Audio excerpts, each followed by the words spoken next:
It has come a long way after 6 decades, but there's still a lot of work to be done. The Tennessee River will undergo a makeover this weekend thanks to Imes Nature Center and some special visitors. 10 News reporter Kelsey Pape is live in downtown Knoxville. And Kelsey, let's talk about what's different about this year's river rescue.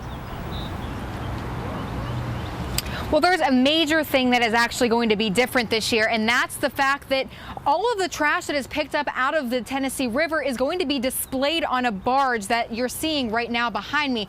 Now, Living Lands and Waters picked up all of this what you're seeing right now while they were in Memphis. We are talking tons and tons of trash. Now, I am talking 2 barges full. I talked to organizers earlier today who say the Tennessee River is actually one of the most clean.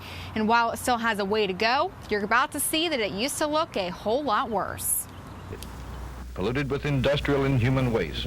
You almost wouldn't recognize it. A possible threat to Knoxville's water supply. And nearly 5 decades later, It's come a long way. but it still has a ways to go. But we find new spots every year that, we haven't touched.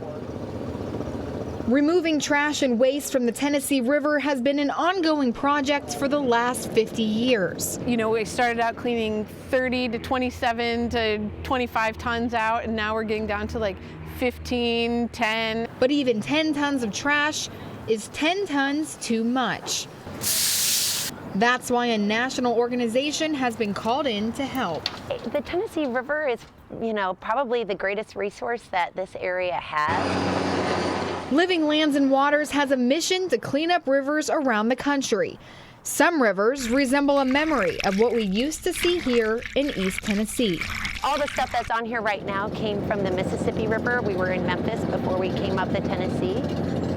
Honestly, when we were first talking with Living Lands and Waters about coming, they said, you know what, we're kind of concerned that the Tennessee River may be too clean to be worth our while to come. So while the purpose of the trip is to clean, People are just awed at that this stuff was in our river. it's also to educate. Once everybody gets doing their part, then it will make a bigger difference in the end. An ongoing project aiming to stop a 5-decade-old problem. Pollution is not a water problem, it's a people problem.